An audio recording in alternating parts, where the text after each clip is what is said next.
7:10 de la mañana en Distrito Federal. Establecemos contacto en vivo en Ciudad de México con Enrique González Casanova. Él es analista político e investigador del Tecnológico de Monterrey. Muy buenos días, señor González. Gracias por acompañarnos en la mañana de NTN 24. Muy buenos días a todos ustedes. Saludos a su auditorio.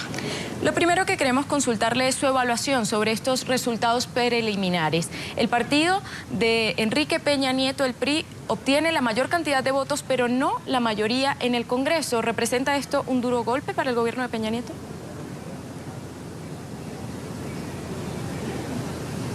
No, para nada. Tiene más votos y más representatividad en el Congreso que la que logró hace 3 años. Y muy probablemente junto con sus aliados del Partido Verde Ecologista de México y Nueva Alianza tenga mayoría absoluta.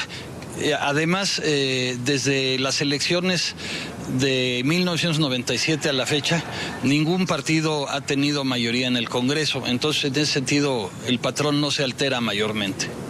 Ahora, señor González, lo cierto es que Enrique Peña Nieto va a vivir sus últimos 3 años de mandato con una economía que no termina de despegar. Revisando, por ejemplo, el informe del panorama económico de la OCDE, revisó a la baja su pronóstico de crecimiento para México en un punto porcentual para dejarlo en 2,9%. La corrupción también sigue siendo un flagelo.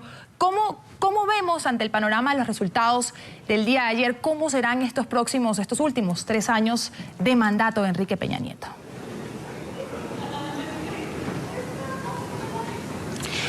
Bueno, son 2 puntos muy importantes los que usted menciona.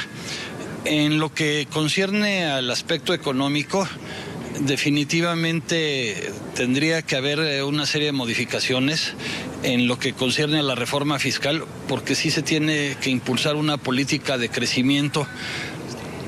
Si además se toma en cuenta que el contexto global no es en los momentos actuales muy favorable al crecimiento económico. Es un tema central que desde mi punto de vista deberá atenderse en lo que resta de este año para poder lograr un mejor objetivo hacia el final del sexenio.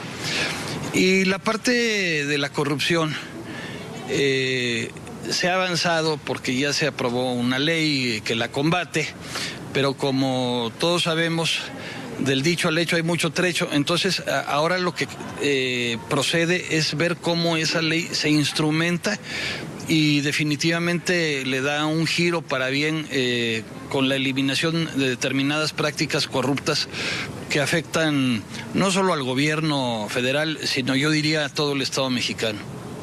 Señor González, otro punto importante es la abstención. Se habla incluso de niveles de hasta 70%. ¿Cómo se lee que la mayoría de los ciudadanos no haya salido a votar?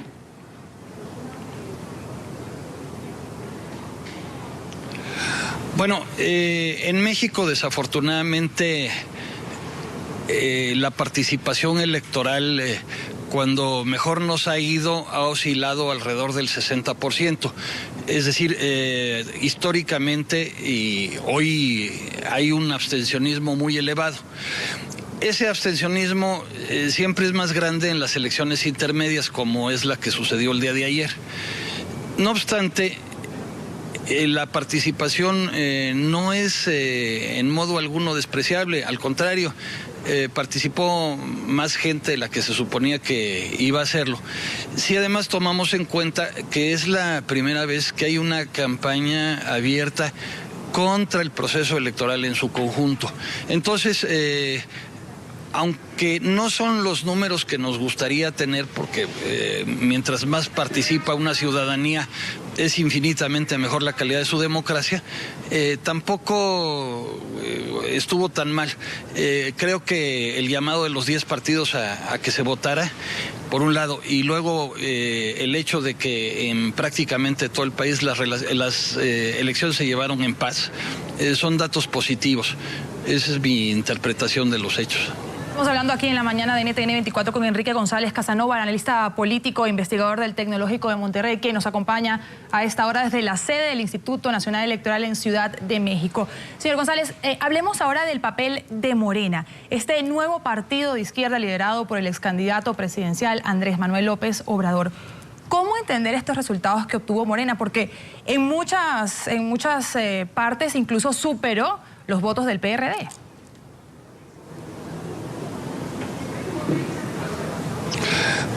Estamos ante una división importante de las fuerzas de izquierda. Creo que la popularidad de Andrés Manuel López Obrador en determinados sectores del electorado de izquierda sigue siendo elevada y eso ha promovido a su partido Morena como una fuerza que prácticamente se sitúa, con los datos que tenemos hoy en la mañana, como la cuarta opción más votada del país. Sin embargo, el PRD, aun cuando resiente esa disminución de sus votos, tampoco se desfonda. Aquí habría que señalar que el PRD también está pagando facturas. No hay que olvidar que la situación que se dio el año pasado en el estado Guerrero, concretamente con los normalistas de Ayotzinapa, se dio en un estado y en un municipio gobernado por el PRD, y eso cuenta. Y en lo que tiene que ver con la Ciudad de México, el PRD la ha gobernado de manera ininterrumpida desde 1997 hasta el día de hoy. También hay un desgaste.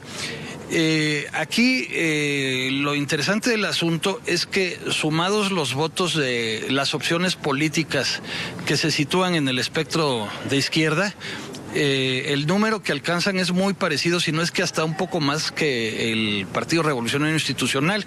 Entonces es obvio que esa división los está afectando y muy probablemente, si no la superan, los vaya a afectar para 2018.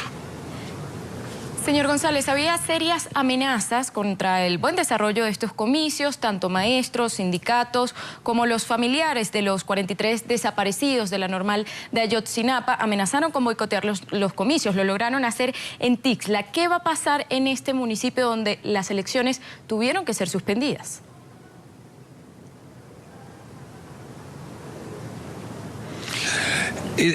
Hay informaciones contradictorias. Yo he escuchado, por un lado, que se suspendieron las elecciones y por lo tanto se tienen que volver a hacer, pero también por el otro lado he escuchado que no se tuvieron que suspender.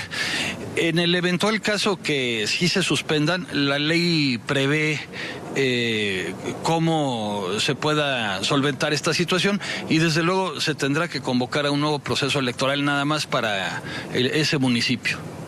Agradecemos a Enrique González Casanova, quien nos acompañó el día de hoy aquí en la mañana de NTN 24. Él es analista político e investigador del Tecnológico de Monterrey. Le agradecemos por haber estado con nosotros. Feliz día. Muchísimas gracias a ustedes. Hasta luego.